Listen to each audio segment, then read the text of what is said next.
அனைத்து நல்லுள்ளங்களுக்கும் வணக்கம். நான் உங்கள் ரவிக்குமார். தொடர்ந்து அடுத்தடுத்த அப்டேட் நம்ம பார்த்துட்ருக்கோம். இஸ்ரேல், ஈரான், அமெரிக்காவுக்கான அந்த தாக்குதல் நிலவரங்களும் அங்கே இருக்கக்கூடிய சூழ்நிலைகளும் எப்போ அமைதி திரும்ப போகிறதுக்கான ஒரு அறிவிப்பெல்லாம் கொடுத்துருக்காங்க. பட் ஈரான் தரப்பில் மற்றொரு அறிவிப்புமே கொடுத்துருக்காங்க. அதை தாண்டி இந்த ஸ்டேட் ஆஃப் ஹார்முஸ்னுடைய அந்த நீரிணை இருக்கு இல்லையா, அது முழுவதும் தன்வசப்படுத்தியதாக அமெரிக்கா அனௌன்ஸ் பண்ணிவிட்டு மற்றும் ஒரு எச்சரிக்கை ஈரானுக்கு கொடுத்துருக்காங்க. கிட்டத்தட்ட இந்த அப்டேட் நம்ம 35வது அப்டேட் நம்ம பார்க்குறோம். நம்ம குறிப்பாக இந்த அப்டேட் என்னென்னா, நேற்று இரவு முழுவதும் ஒரு கடுமையான ஒரு தாக்குதலை நிகழ்த்தியிருந்தது இஸ்ரேல் அமெரிக்காவுடைய கூட்டுப்படைகள். இரவை பகலாக்கிய அளவுக்கான தாக்குதல். ஒரு லைட் கலர்லாம் பார்த்தோம்னா திடீர்னு ஒரு ப்ளூ கலர் லைட்டு ஒரு மாதிரி வித்தியாசமெல்லாம் தெரிஞ்சுது. அப்போ இதுவரை பயன்படுத்தாத ஆயுதங்களை பயன்படுத்தி இருக்கிறதா அப்படின்ற இன்னொரு கேள்வியும் அந்த இடத்துல வைத்து கொள்ளலாம். அதே போல் ஹெஸ்புல்லா திடீரென்று இஸ்ரேலினுடைய 4 இடத்துல பெரிய ஒரு தாக்குதல், முதல் முறையாக சர்ஃபேஸ் டு சர்ஃபேஸ் மிசைல்ஸை பயன்படுத்தியிருக்காங்க ஹெஸ்புல்லா தரப்பில். இஸ்ரேலுக்கு பயங்கரமான ஒரு அதிர்ச்சி. எப்படி இந்த அளவுக்கான ஆயுதங்கள் இத்தனை நாள் வைத்திருந்தார்கள் அப்படின்ற மற்றொரு அதிர்ச்சி. அது இல்லாமல் சுற்றி இருக்கக்கூடிய அரசியல் நிலவரங்கள் என்ன, மிரட்டலான பதிவுகள் என்ன. குறிப்பாக ட்ரம்ப் அவர்கள் இன்றைக்கி செய்தியாளர் சந்தித்து மிகப்பெரிய அளவுக்கான மிரட்டல்லாம் கொடுத்துருக்குறாங்க. நிறைய விஷயங்கள் பேசலாம், ஷார்ட்டாக பேசலாம். வாங்க நண்பர்களே, வீடியோக்குள்ள போகலாம்.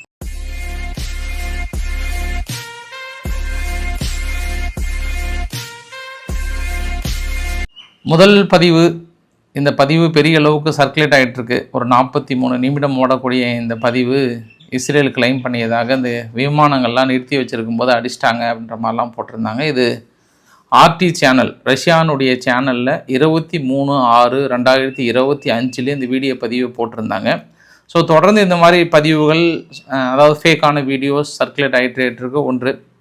இரண்டாவது கூட ஒரு அமெரிக்காவுடைய ஜேர்னலிஸ்ட் ஒருத்தர்கிட்ட பேசும்போது நெதன்யாஹு அவரோட குடும்பத்தின் மீது, அதாவது ஃபேமிலி மீது தாக்கல் நடத்திட்டாங்க, அவரோட அண்ணனே இறந்து போயிட்டார்ன்ற மாதிரிலாம் தகவல் வந்தது. அதுக்கப்புறம் அது ஏஐ ஜென்ரேட்டட் வீடியோ, அவர் சொன்ன கருத்தை வேறு மாதிரி புரிஞ்சுக்கிட்டாங்க. அதுவுமே தவறுன்ற செய்தியும் நான் கூறுகிறேன். ஏனென்றால் நேற்று இரவே ஒருத்தர் சொல்லியிருந்தாங்க, ஹெஸ்புல்லா மீது கடுமையான தாக்குதல் நிகழ்த்துவதற்கான காரணம் நெதன்யாஹுவோட குடும்பத்தின் மீது நடத்தப்பட்ட தாக்குதல்ன்ற மாதிரி சொன்னாங்க. அப்படி ஒரு நிகழ்வு எனக்கு தெரிந்து இல்லை. மேபி உங்களுக்கு ஏதாவது ஒரு சில ஊடகங்கள் ஸ்பெஷலான தகவல் கொடுத்துருக்கலாம் என்று நினைக்கிறேன். பட் அது எனக்கு தெரிஞ்சு அது இல்லைன்னு நினைக்கிறேன் நான். ஒன்று. சரி, இன்னொரு விஷயத்தையும் சொல்லிடுறேன். அதாவது அப்டேட் நம்பர் 34 34வது அப்டேட் நேற்று இரவு சேனல் வெளியிட்டு இல்லையா, அதில் அந்த ஆஸ்திரேலியா நியூஸ் சொன்னேன். ஆஸ்திரேலியாவுக்குள்ளார ஈரான்லேருந்து பெண்கள் டீம் ஒன்று லீக்கில் போய் கலந்துக்கிட்டாங்க இல்லையா.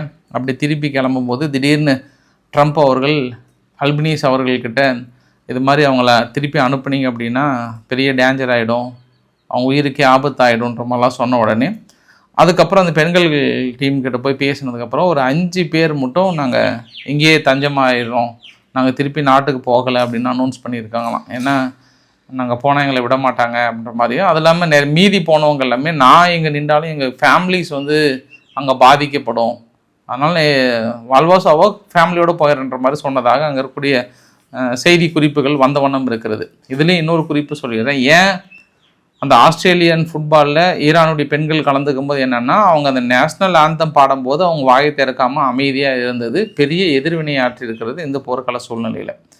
இன்னொரு நியூஸும் சொல்லிடுறேன். நேற்று அந்த துருக்கியினுடைய குறிப்பிட்ட பகுதியில் ஈரானுடைய பாலிஸ்டிக் ஏவுகணைகள் விழுந்து தாக்கல் நடத்தப்பட்டதாக துருக்கி குற்றம் சொல்லப்பட்டதற்கு துருக்கி அதிபர் எர்டகன் அவர்கள் என்ன சொல்லியிருக்கிறாருன்னா, ஐ திங்க் ஈரான் மிஸ்கால்குலேஷன் பண்ணுறாங்க.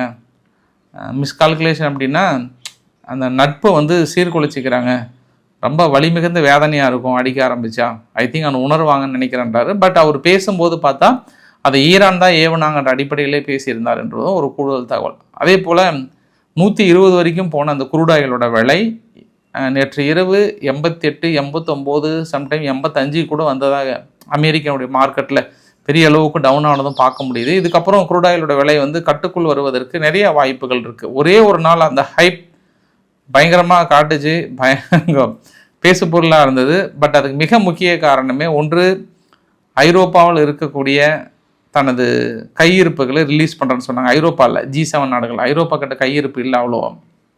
G7 நாடுகள் மற்ற ஜப்பானு போன்ற நாடுகள்லாம் கையிருப்பு இருக்குது, அதை கையிருப்பு ரிலீஸ் பண்ணுறாங்க. பட் அதெல்லாம் பெரிய இம்பாக்ட் கிரியேட் பண்ணல. நேற்று நைட்டு ட்ரம்ப் அவர்கள் 2 ஸ்டேட்மெண்ட் கொடுத்தாரு. மொதல் ஸ்டேட்மெண்ட் இந்த வார் விவகார சூழ்நிலையை பற்றி புடின் அவர்கள்கிட்ட நான் ரொம்ப நேரம் பேசினேன், மனசை விட்டு பேசினேன். அப்படி பேசும்போது இந்த பொருளாதார தடைகள், குறிப்பாக இந்த குரூட் ஆயில், கேஸ், இந்த லிக்யூட் கேஸ் இதெல்லாம் இருக்குல்ல, இது எல்லாம் மீது இருக்கக்கூடிய தடையை நீக்க போகிறேன், அதுக்கான பரிசீலனை எண்டு கண்டிஷன் கிட்டத்தட்ட ஃபைனல் வந்துட்டேன் அப்படின்ற ஒரு அறிவிப்பு. எப்படி இருந்த உலகம் எப்படி மாறி நிற்கிறது பார்த்தீங்களா? இந்த பொருளாதார தடைகள், அந்த கப்பல்கள் கொண்டு வர கப்பலுக்கெல்லாம் தடை விதித்து, அந்த ஷேடோ ஃப்ளீட் கப்பெல்லாம் முடுக்கி துரத்தி பிடிச்சி கொண்டு போய் வைத்து 20ஆம் கட்ட பொருளாதார தடை, 21ஆம் கட்ட பொருளாதார தடையெல்லாம் போட்டு ஒட்டுமொத்தமாக முடக்கி வைத்திருந்த ஐரோப்பாவுக்கு இது பேர் அதிர்ச்சியாக இருக்கும். இப்போ செக் இது யாருக்கு வைக்கிறாருன்னா மேபி ஐரோப்பாவுக்கு வைக்கிறாரோ அப்படின்னு இன்னொரு ஆங்கிளில் கூட பார்க்க முடியுது. ஸ்டேட் ஆஃப் ஹார்மோஸ் பகுதியை நீங்கள் கண்ட்ரோலுக்கு கொண்டு வரதுக்கு தீவிரம் காட்டல ஐரோப்பா, நீங்கள் ஒதுங்கி நிற்கிறீங்க இல்லையா, அதனால் உங்களை எங்கே அடித்தா நீங்கள் காலி ஆவீங்க அப்படின்னு தெரிஞ்சுட்டு மனுஷன் இப்போ ரஷ்யாவுக்கு உதவி செய்கிறாரான்ற இன்னொரு ஆங்கிளில் பார்க்க முடியுது. ஒருவேளை அண்டர் டீலிங் ஏதாவது இருக்குமா, ஈரான் விவகாரத்துக்கு கொஞ்சம் தள்ளி இருங்கன்னு சொல்லியிருப்பாரான்னு இன்னொன்று எனக்கு அது கிளாரிட்டியாக இன்னும் 2-3 நாள் போனால் தான் தெரியும். ஆனால் இதுக்கப்புறம் ரஷ்யாவிலிருந்து ஏற்றுமதி செய்யப்படுகிற எண்ணெய் எந்த ஒரு க்ரூட் ஆயிலுக்கும் நாங்கள் தடை விதிக்கவில்லை என்ற உத்தரவு அவர் வாயிலே கிட்டத்தட்ட பரிசீலனை அப்படின்னாவே நம்ம தெரிஞ்சுக்கலாம் நம்ம எல்லா நாடுகளுக்கும். ஆனால் இப்போ வெயிட் காட்டுறாங்க ரஷ்யா தரப்பிலிருந்து. நேற்று அமைச்சரவை கூட்டத்தில் எல்லா நாடுகளுக்கும் நம்மளுக்கு ஒப்புதல் தடையை நீக்கிறாங்க. ஆனால் நம்ம இப்போ ஐரோப்பாவுக்கு கொடுக்கலாமா வேணாமான்னு எனக்கு பரிசீலனை பண்ணி ஒரு நாள் எனக்கு ரிப்போர்ட் கொடுங்க அப்படின்னு இருக்காங்க. அப்போ இவர் இனி ஐரோப்பாவுக்கு கொடுக்க போகிறாரா இல்லையா, அதுதான் பெரிய செக் வைக்க போகிறாங்க. ஏற்கனவே ஐரோப்பா பெரிய தடுமாற்றத்தில் இருக்காங்கன்ற மாதிரி கேள்விப்பட்டேன். அங்கே இருக்கக்கூடிய தகவல்கள் வந்த வண்ணமாக இருக்கிறது. அதெல்லாம் இன்னொரு ஆங்கிள் பார்த்தோம் அப்படின்னா அந்த ஸ்டேட் ஆஃப் ஹார்மோஸ் பகுதி இருக்கு இல்லையா, அந்த ஹார்மோஸ் பகுதியை ஆல்மோஸ்ட் எங்கள் கட்டுக்குள்ளே கிட்டத்தட்ட கொண்டு வந்துட்டோம் அப்படின்னு சொல்லியிருக்காங்க. முழு கட்டுப்பாடு இல்லை, அது வார்த்தையை நோட் பண்ணுங்கள், கிட்டத்தட்ட அப்படின்னு தான் சொல்கிறேன் நான். ஒன்று திடீர்னு நாளைக்கு ஏதாவது தாக்கல் நடத்தும் போது என்னப்பா ஸ்டேட் ஆஃப் ஹார்மோஸ் பகுதியை கட்டுக்குள்ளே கொண்டு வந்துட்டாங்கன்னு சொன்னீங்க, தாக்கல் நடத்துகிறாங்க அப்படின்னு கேள்வி கேட்டுறாதீங்க. கிட்டத்தட்ட கொண்டு வந்துட்டான்ற மாதிரி சொல்கிறாங்க. அதுக்கப்புறம் அவர் கொடுத்த ஸ்டேட்மெண்ட்டு தான், சப்போஸ் நாங்கள் கட்டுக்குள்ளே கொண்டு வந்ததுக்கப்புறம் இந்த மாதிரி சர்வதேச கடல் பகுதியில் இந்த மாதிரி க்ரூட் ஆயில் கொண்டு செல்லக்கூடிய கப்பல்கள் மீது நீங்கள் தாக்குதல் நடத்தினீர்கள் என்றால் 20 அடி அடிப்போம். ஒரு கப்பல் அடிச்சிங்கன்னா நாங்கள் 20 அட்டாக் பண்ணுவோம். மறுபடியும் ஈரான் ஒருபொழுதும் ஒரு நாடாக மீண்டும் கட்டி எழுப்ப முடியாத நிலையை உருவாக்கும் வகையில் எளிதில் அழிக்கக்கூடிய இலக்குகளை தகர்ப்போம். மரணமும் நெருப்பும் ஆக்ரோஷமும் ஈரான் மீது பொழியும். ஆனால் அது நடக்கக்கூடாது என்று நம்புகிறேன், பிரார்த்தனை செய்கிறேன் அப்படின்றார். ஆல்மோஸ்ட் நான் அணுகுண்டே வீசிடுன்ற மாதிரி சொல்கிறாரு ஈரான் மீது. எந்த பகுதியும் பார்க்க மாட்டோம். நீங்கள் இனி ஒரு கப்பல் மீது தாக்கல் நடத்தினால் 20 இடங்களில் உங்களுடைய முக்கிய ஆதாரங்களே அளிக்கப்படும். இனி பவர் ஸ்டேஷன்லேருந்து எதுவுமே இல்லாத நிலையை உருவாக்கி விடுவோம் அப்படின்னு ஒரு கடுமையான எச்சரிக்கை. இந்த வார்த்தை துணியை அந்த எக்ஸலத்திலேயே பார்க்க முடியுது. அப்போ இன்னும் அட்டாக் நீங்கள் கட்டி எழுப்பவே முடியாத அளவுக்கு சொல்லியிருக்கிறாருன்னா நம்ம சூழ்நிலை புரிந்து கொள்ள முடியுது. அதையும் தாண்டி ஈரான் தாக்கல் நடத்துமா அப்படின்னா தாக்கல் நடத்துறதுக்கு அவங்க தயாராக தான் இருக்காங்க. ஆனால் இன்னொரு ட்விஸ்ட் என்ன அப்படின்னா, இந்த பிரான்ஸுடைய அதிபர் மேக்ரன் அவர்கள் சொன்னார் இல்லையா, அவர் அங்கே போயிட்டு களத்தில் இறங்கிட்டார். மிகப்பெரிய ஒரு கப்பல் சார்லஸ் டிகாலி கப்பலில் போயிட்டு இறங்கிட்டார் மனுஷன். பாட்டியோடு போகல, இவர் மட்டும் தனியாக போகிறாரு, பேரை மட்டும் போய் தனியாக இறங்கிட்டு சும்மா கெத்தாக நடக்கிறாரு. தலைவர்களே, நண்பர்களே, கிளம்புங்கள் படையை, போங்க அங்கே ஸ்டேட் ஆஃப் ஹார்மோஸ் பகுதியில் நின்று எல்லா கப்பலுக்கும் வழிவிடுங்க, இனி நம்ம தான் சேஃப் பேசேஜை உருவாக்க போகிறோன்றாங்க. அப்போ ட்ரம்ப் தரப்பில் ஒரு செய்தி என்ன அப்படின்னா, சர்வதேச நீர்வழி பாதையை தன்னுடைய கட்டுப்பாட்டுக்குள்ளே கொண்டு உலகம் முழுவதும் ஆஸ்ட்ரேலியஸாக பிடித்து வைக்கிற மாதிரி ஒரு சூழ்நிலை உருவாக்குனீங்கன்னா இது மிகப்பெரிய ஒரு தீவிரவாதத்தின் உச்சம். இந்த மாதிரியான தீவிரவாத செயல்களை நாங்கள் ஒருபொழுதும் அனுமதிக்க மாட்டோம். இந்த தீவிரவாதம் வேரோடு அழிக்கப்படும் அப்படின்ற ஒரு வார்த்தையை சொல்லியிருக்கிறார். டெரரிஸ்ட் ரீஜியன்ஸ், அவங்களுக்கு சப்போர்ட் பண்ணுற தீவிரவாத ரீஜியன்ஸ், ஏன்னா இந்த இடையில ஃப்ராக்ஷன் குரூப்ஸ், ஹிஸ்புல்லாஸ், ரெசிஸ்டன்ஸ் குரூப்ஸ், ஈராக்கில் இருக்கக்கூடிய ரெசிஸ்டன்ஸ் குரூப்ஸ், இவங்கெல்லாம் தொடர்ந்து தாக்குதல்களை விரிவுபடுத்தியிருக்காங்க. அவங்களுக்கெல்லாம் இறுதி எச்சரிக்கையாக நான் சொல்கிறேன்ற மாதிரியான ஒரு வார்த்தையும் சொல்லியிருக்காங்க. இதில் ரொம்ப முக்கியமாக பார்க்க வேண்டியது, நேற்று இரவு நான் உங்ககிட்ட ஒரு வார்த்தை சொல்லியிருந்தேன். இங்கே யூகேயில் இருக்கக்கூடிய ஒரு விமான நிலையத்தில் பெரிய அளவுக்கான ஆயுதங்கள் இறங்கியது. C5 கேலக்ஸியும் இன்னும் B2 இறங்குன்னு சொன்னேன். அதில் C5 கேலக்ஸி மட்டும் ஒரு 7 தடவை வந்ததாக சொல்கிறாங்க. ஒரு C5 கேலக்ஸி வந்தது அப்படின்னா 2 M1 ஆப்ரஹாம் டேங்கும் 6 அப்பாச்சி ஹெலிகாப்டரும் லிட்டரலாகவும் ஒரு C-130 ஹெர்குலஸ் இன்சைடு, அதாவது ஹெலிகாப்டரை உள்ளே கொண்டு வர முடியுமா? அவ்வளோ சைஸாக 800 காரு ஒரே சமயத்தில் அந்த C5 கேலக்ஸி போர் விமானத்தில் கொண்டு வர முடியுமா? 28 வீல் இருக்குது அதுக்கு. 31 ட்ரிப் வந்து ஃபியூல் தொடர்ந்து ரவுண்ட் அடிச்சுட்டே இருக்கோமா, அந்த அளவுக்கு ஒரு பெஸ்ட் பார்ட்டாக வந்து வேலை செஞ்சிட்ருக்கான்.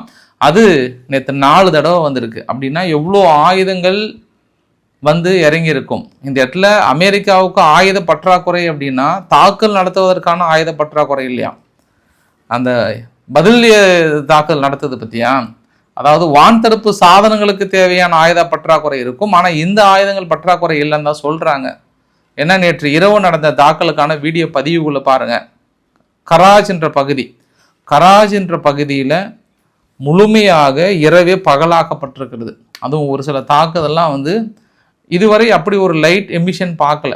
அதாவது ஒரு ப்ளூ கலரான ஒரு லைட் எமிஷன் வந்து பார்க்க முடியுது.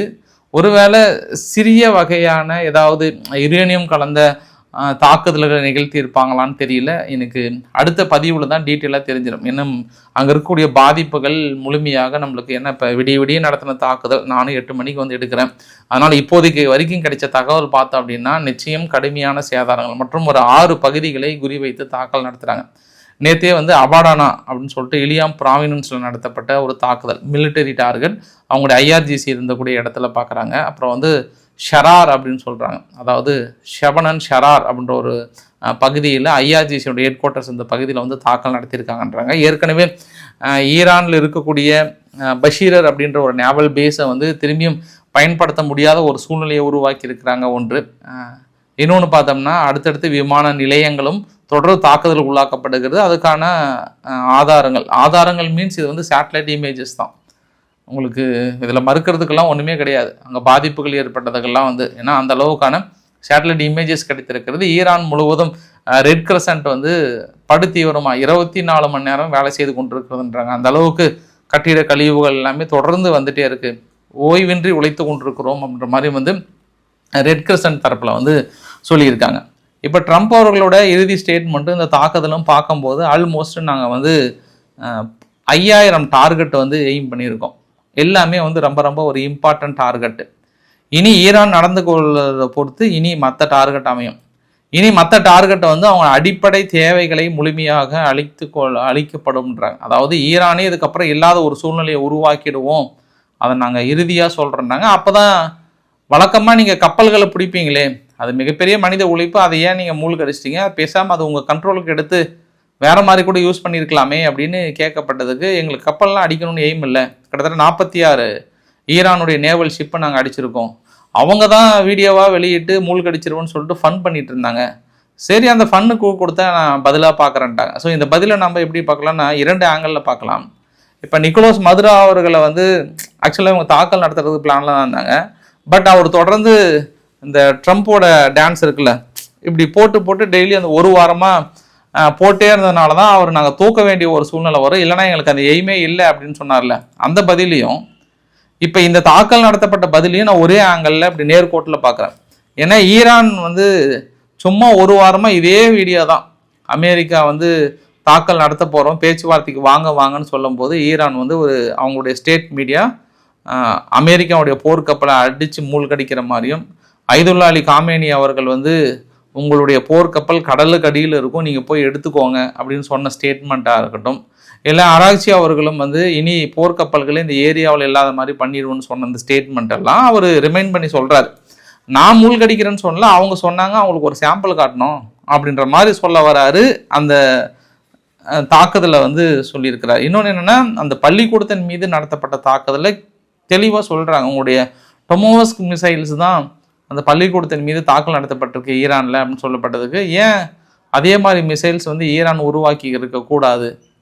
நான் கான்ஃபிடென்ட்டாக சொல்கிறேன், ஈரான் வந்து எல்லாத்தையும் ரிவர்ஸில் பண்ணுறாங்கல்ல, அப்போ இதையும் பண்ணியிருக்க மாட்டாங்களா? என்ன ஈரான் தான் நடத்தியதுன்னு அவரும் ஸ்ட்ராங்காகிறாரு. பட் எல்லா ஊடகங்களும் இல்லை பாஸ், அது வந்து நீங்கள் தான் நடத்தினீங்கன்னு சொன்னால் கூட ஈரான் இப்போ அமெரிக்கா போல ஏற்றுக்கொள்ள தயாராக இல்லை, அது ஈரான் மீது பழி சுமத்த தயாராகிவிட்டது என்பதும் ஒரு கூடுதல் தகவலாக சொல்ல முடியும். ஸோ இனி டோட்டல் எதிரிகள் முழுமையாக சிதறடிக்கப்படுவார்கள் அப்படின்னு ஒரு வார்த்தையை சொல்லிட்டு அப்போ தான் கேட்குறாங்க, நீங்கள் இன்னும் 1 வாரம் 2 வாரத்தில் முடியும்னு சொல்கிறீங்க இந்த யுத்தம், ஆனால் உங்களுடைய பீட்டர் எக்ஸத் வார் டிபார்ட்மெண்ட்டுடைய தலைவர் என்ன சொல்கிறாருன்னா இப்போதான் ஆரம்பம்னு சொல்கிறாரு அப்படின்னு சொன்னதுக்கு நீங்கள் ரெண்டையும் சேர்த்து எடுத்துக்கோங்க, எந்த நல்ல டைலாக் இருக்கோ அதை எடுத்துக்கோங்கன்னு சொல்லிட்டு மனசு அப்படியே கேஷுவலாக போகிறாரு. ஸோ ஃபைனலாக ஒரு இஸ்ரேலினுடைய ஃபோர்ஸஸும் சரி அமெரிக்காவும் சரி எங்களோட கோல் வந்து ஆல்மோஸ்ட் அச்சீவ் பண்ணிட்டோம், நெருங்கிட்டோம். இன்னும் ஒரு 2-3 டேஸ் நீங்கள் ஆல்மோஸ்ட் ஒரு வாரம் 2 வாரத்துக்குள்ளே கம்ப்ளீட்டாக அந்த ப்ராசஸ் முடிய போகுதுன்றாங்க. ஆனால் அவங்க தரப்பில் நேற்று கூட ஐஆர்ஜிசி தரப்புலேருந்து ஒருத்தர் பேசுகிறாரு, நாங்கள் 10 வருஷத்துக்கு தயாராக இருக்கிறோன்றாங்க. அராக்சி அவர்கள் வந்து நாங்கள் லாங் டேர்மில் இருக்கிறோம், இப்போதைக்கு எங்களுக்கு எய்மே இல்லை, பேச்சுவார்த்தை நடத்த எய்மே இல்லைன்றாங்க. இன்றைக்கி கூட அங்கே ஈரானுடைய deputy prime minister deputy minister வந்து என்ன சொல்கிறாருன்னா சீனா, ரஷ்யா, ஃப்ரான்ஸ் எல்லாம் ஓடி வந்து எங்கிட்ட பேச்சுவார்த்தை நடத்துறதுக்கு தயாராக இருக்காங்கன்ற மாதிரி சொன்னாங்க. அதுக்கப்புறம் வாரை துவங்கியது அவங்க தான், நாங்கள் இல்லை, நீங்கள் பேச்சுவார்த்தை நடத்துறதுனா அவங்ககிட்ட நடத்துங்க, நாங்கள் நடத்த தயாராக இல்லை, எங்களுடைய இலக்குகள் தாக்குதல் மட்டுமே அப்படின்னு சொல்லியிருக்காங்க. அந்த தாக்குதலையும் பார்க்க முடிஞ்சது. ஈரான் தரப்பிலிருந்து பக்ரைனில் பனாமான்னு சொல்லிட்டு கேபிட்டலில் அமெரிக்க வீரர்கள் தங்கியிருந்த ஒரு ஹோட்டல் அப்படின்னு அவங்க கிளைம் பண்ணுறாங்க.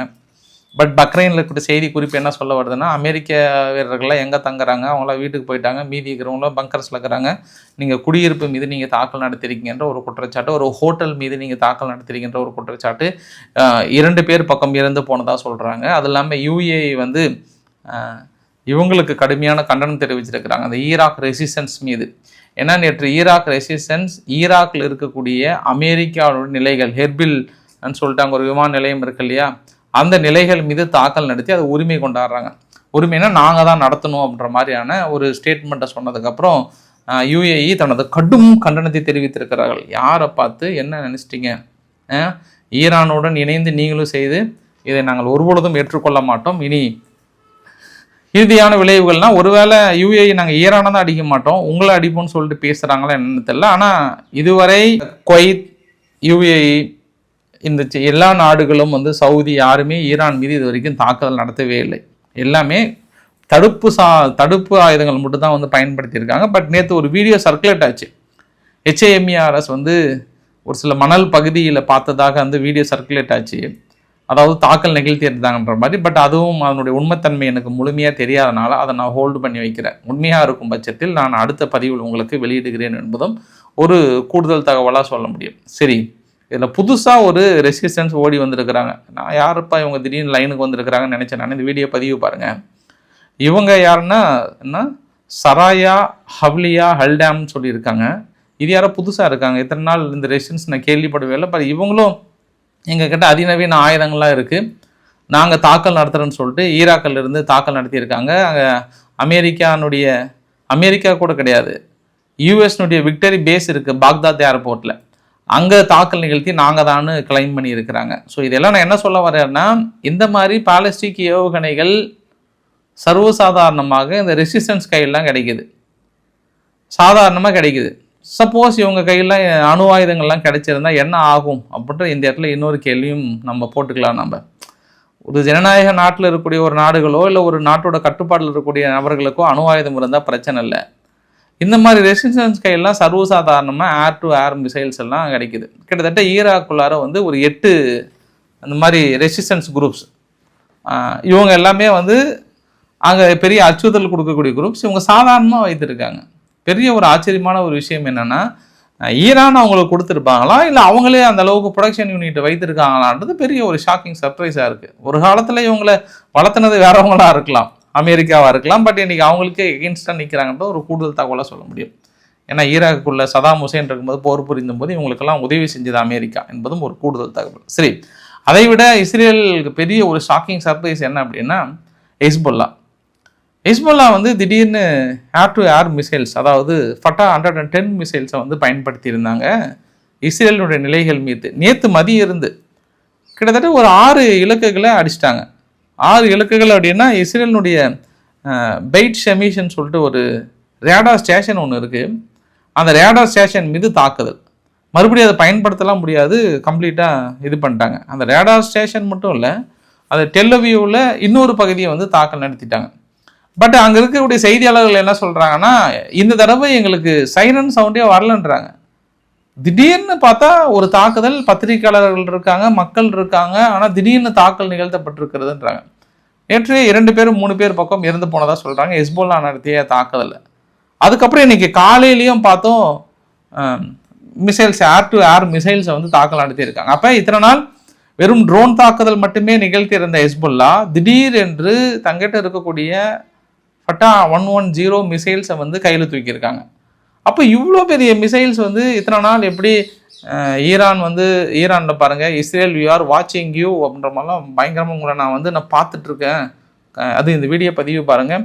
ஈரானுக்குள்ளே எங்கே எடுத்தாலும் நாங்கள் அடிக்கிறோம், நாங்கள் இதுக்கப்புறம் அவங்க ஆயுதங்களே எடுக்க முடியாத ஒரு சூழ்நிலையை உருவாக்கும்னு சொல்கிறத இங்கேயும் சொன்னாங்க. தொடர்ந்து ட்ரோன் தாக்குதலுக்கெல்லாம் அடிச்சிட்டே இருந்தாங்க. ஆனால் ஒருவேளை ஒவ்வொரு வீட்டுக்குள்ளேயே பதுக்கி வச்சுருப்பாங்களா ஹெஸ்புல்லா? திடீர்னு இவ்வளோ ஒரு ஷாக்கிங் கொடுத்துட்டாங்க. இன்றைக்கி மறுபடியும் நிறைய பகுதிகளை வெளியேற்றி இன்றைக்கி தாக்குதல்களை தீவிரப்படுத்த போகிறோன்னு சொல்கிறாங்க. லெபனான் அரசாங்கத்துக்கு இறுதி எச்சரிக்கை கொடுத்துருக்காங்க. அவங்கள நீங்கள் கண்ட்ரோல் எடுக்கலை அப்படின்னா ஒட்டுமொத்த லெபனானையும் நாங்கள் அடிக்க வேண்டிய ஒரு சூழ்நிலை வரும்ன்ற மாதிரிலாம் மறுபடியும் எச்சரிக்கை கொடுத்துருக்காங்க. ஏன்னா இதில் இன்னொரு விஷயம் என்னென்னா, திடீர்னு இன்றைக்கி சிரியானுடைய ஆர்மி ஓடி வந்து கிளைம் பண்ணுறாங்க, எங்களுடைய ஆர்டிலரி செல்ஸ் மீது வந்து தாக்கல் நடத்தியிருக்காங்க, இது ஏற்றுக்க முடியாது, கண்டிப்பாக நாங்கள் பதிலடி கொடுப்போம்னு சொல்லிட்டு திடீர்னு இன்றைக்கி சிரியா ஆர்மியை வந்து உள்ளே ஓடி வந்திருக்காங்கன்ற ஒரு கூடுதல் தகவல். இஸ்ரேலினுடைய ஃபினான்ஸ் மினிஸ்டர் ஸ்முட்ரோச்சோட பையன் அவர் இராணுவத்தில் இருக்கிறாரு. அப்புறம் பென்கிவிரோட பையனும் இராணுவத்தில் இருக்கிறதா கேள்விப்பட்டேன். ஆனால் இவன் வந்து நேற்று ஹெஸ்புல்லா நடத்திய தாக்குதலில் அங்கே வயிற்றுக்கு கீழே லிவர் பக்கத்தில் பாதிப்பு ஏற்பட்டிருக்கான். ரொம்ப ஒரு கடுமையான பாதிப்புன்னு சொல்கிறாங்க. மருத்துவமனையில் இருக்கிறாங்க. ஸோ நிறைய பேர் வந்து அங்கே இருக்கக்கூடிய அரசியல்வாதிகளோட பையன் அரசியல்வாதியாக இருப்பான்லாம், இல்லை அப்படின்னு சொல்லிட்டு என் பையன் எல்லை காலத்தில் போயிட்டு அடிபட்டிருக்கான்றாங்க. பட் அவங்க யோசனை பண்ணுவாங்கல்ல, இப்போ தான் இது மாதிரி வீரர்கள் தொடர்ந்து இழக்க வந்து எப்போ அந்த அமைதி திரும்ப வரும்ன்ற ஒரு திங்கிங் அவங்களுக்குள்ளே வரும்ல. பெரிய அளவுக்கான ஒரு படுகாயம் அடைந்து மருத்துவமனையில் இருக்காங்க அப்படின்ற மாதிரி வந்து சொல்கிறாங்க. நேற்று நடத்தப்பட்ட மிக முக்கிய தாக்குதல், அதாவது ஈரானுக்குள்ளே நடத்தப்பட்ட மிக முக்கிய தாக்குதலில் ஃபஸ்ட்டு தெஹ்ரானை குறிவைத்து நடத்தப்பட்ட தாக்குதல். ஒரு மிசைல்ஸ் ப்ரோக்ராம் ஃபெசிலிட்டிஸ் இருந்திருக்கு, அந்த இடத்துல தாக்குதல். அந்த முஷ்தபானுடைய ஆதரவு இருக்கும்போது அவங்க பக்கத்தில் ஒரு தாக்குதல். அங்கே முழுவதும் இனி ஆயுதங்களை ப்ரொடியூஸ் பண்ண முடியாத அளவுக்கு. அப்புறம் ஐஆர்ஜிசியோடைய ஏரோஸ்பேஸ் உடைய ஹெட் குவார்ட்டர்ஸ், அந்த ஏரோஸ்பேஸினுடைய ஹெட் குவார்ட்டர்ஸ் தான் முழுமையாக அடிச்சிட்டாங்க. ஈராக் பகுதியில், ஈராக் எல்லை ஓரம் இருக்கக்கூடிய பகுதியில் 2 இடத்துல, இது முழுக்க அமெரிக்கா நடத்திய தாக்குதல் மட்டும் சொல்கிறேன் நான், இஸ்ரேல் நடத்திய தாக்குதல் அது வேறு வந்திருக்கு. அப்புறம் யூஏனுடைய மேனுஃபேக்சரிங் பிளான்ட் வந்து இஸ்ஃபஹான் பக்கத்தில், அந்த பிளான்ட்டை வந்து கம்ப்ளீட்டாக அழிச்சோன்னு சொல்கிறாங்க. இது மெயினாக நம்ம பார்க்க வேண்டியது கீழே பேந்தர் அப்பாஸ், பேந்தரி லெஹந்த், இந்த 5-4 இருக்கு பாருங்கள், 4-5 இருக்கு பாருங்கள், இந்த 2 பகுதி சீ போர்ட்டை தொடர்ந்து அடிச்சுட்டே இருக்கிறாங்க. அதுக்கான ஆதாரங்களும் உங்ககிட்ட நான் முன்னாடியே காட்டினேன். நான் மறுபடியும் பயன்படுத்த முடியாத ஒரு சூழ்நிலை. இப்போ இஸ்ரேல் மீது நிகழ்த்தப்பட்ட ஒரு தாக்குதல் நிலவரங்களில் பார்க்க முடியுது. இஸ்ரேலுக்குள்ளே பார்த்தோம் அப்படின்னா 1, 2, 3, 4, 5 அதுக்கான ஆதாரங்களும் பதிவுகளும் சைடில் இமேஜஸாக கொடுத்துருக்காங்க, அதையும் பாருங்கள். தொடர்ந்து அந்த எய்ஃபா எண்ணெய் சுத்திகரிப்பு நிலையங்கள் மீது தாக்குதல் 2வது நாளாக நிகழ்த்தப்பட்டிருப்பதாக ஹெஸ்புல்லா கிளைம் பண்ணியிருக்காங்க. பட் 3, 4, 5 இதெல்லாம் வந்து கொத்துக்குண்டுகள் வெவ்வேறு இடத்துல விழுந்திருக்கு. டெல் அவீவிலும் தாக்குதல் நிகழ்த்தப்பட்டிருக்குது. கடந்த 24 மணி நேரத்தில் இஸ்ரேலுக்குள்ள பெரிய தாக்குதல். நேற்று பவர் இல்லாத ஒரு சூழ்நிலை அப்படின்னாங்க, என்ன பவர் ஸ்டேஷன் மீது அடிச்சிட்டாங்க அப்படின்ற மாதிரி வந்து சொல்லியிருக்காங்க. இது கூடுதல் தகவலாக பார்க்க முடியுது. இஸ்ரேலினுடைய இழப்புகளையும் பார்க்க முடிகிறது. ஃபைனல் இந்த வீடியோட நிறைவு பகுதியில் கல்ஃப் கண்ட்ரீஸுக்குள்ள முதல் முறையாக தென்கொரியானுடைய ஷென்காங் 2 சிஸ்டம்ஸ், இதுவும் வான்தடுப்பு சாதனங்கள் தான் வந்து வேலை செஞ்சிட்ருக்கு. அப்போ தொடர்ந்து ஈரான் தரப்பில் என்ன கிளைம் பண்ணுறாங்கன்னா, எல்லா ஏரியாவில் இருக்கக்கூடிய THAAD ஏர் டிஃபென்ஸில் வேலை செய்யக்கூடிய ரேடார் சிஸ்டத்தையும் THAAD நாங்கள் அடிச்சுட்டே இருக்கிறோம், டெய்லியும் அடிச்சுட்டே இருக்கிறோம் அப்படின்ற அவங்க சொல்லப்பட்ட தகவலுக்கும் இன்றைக்கி தென்கொரியாவிலிருந்து அவசரமாக வந்து இன்றைக்கி C-17 எமர்ஜென்சி லேண்டிங் UAEயில் வந்து இறங்கியிருக்கு. மேபி இந்த வான்தடுப்பு சாதனங்களும் இல்லை அதுக்கு தேவையான ராக்கெட் பற்றாக்குறையா அப்படின்ற இன்னொரு ஆங்கிள்லையும் பார்க்க முடிகிறது. ஏன்னா ஈரான் இந்த விஷயத்தில் அமெரிக்காவுடைய நிலைகள் மீது தொடர்ந்து கடுமையான தாக்குதலை ஏற்படுத்தி ஒரு பாதிப்புகளை கொடுத்து கொண்டே இருக்கிறார்கள் என்பதில் எந்த மாற்று கருத்துமே இல்லை. அந்த அளவுக்கான ஒரு டஃப் கொடுத்துட்ருக்காங்கிறது ஒரு கூடுதல் தகவல். இந்த இஸ்ரேலினுடைய சேனல் 14 எனக்கு எந்த அளவுக்கு அவங்கள கிரெடிபிலிட்டின்னு தெரியல. அவங்களும் இந்த ஈரானுடைய ஸ்டேட் டிவியும் ஒன்று தான். அவங்களுக்கு சார்பாக பயங்கரமாக போடுவாங்க, இவங்க அவங்களுக்கு சார்பாக பயங்கரமாக போடுவாங்க. அதில் இவங்க என்ன சொல்கிறாங்கன்னா, சேனல் 14 வந்து நேற்று இரவு நடத்தப்பட்ட தாக்குதல், அதாவது இரவை பகலாக்கிய தாக்குதலில் IRGCல மீதி இருக்கக்கூடிய முக்கிய தலைவர்கள் மீது குறி வைத்திருக்காங்க. உங்களுக்கு இன்றைக்கி பகலுக்குள்ளே தெரியும், நிறைய தலைவர்கள் மீது குறி வைக்கப்பட்டிருக்கிறாங்கன்னு சொல்லியிருக்காங்க. பார்க்கலாம். ஏன்னா கிட்டத்தட்ட தெகரனே ஒரு மாதிரி அதிர்னதுன்ற சவுண்டு கேட்டிருக்காங்க. அந்த அளவுக்கு மிகப்பெரிய ஆயுதங்களை பயன்படுத்தி இருக்கிறது அமெரிக்காவும் இஸ்ரேலும். இன்றைக்கு ஓரளவுக்கான தகவலை கவர் பண்ண நினைக்கிறேன். பிடிச்சிருந்தா லைக் பண்ணுங்கள், ஃப்ரெண்ட்ஸ்க்கு ஷேர் பண்ணுங்கள், சப்ஸ்கிரைப் பண்ணுங்கள். ரவிக்குமார் சோமுச்சல். நன்றி, வணக்கம்.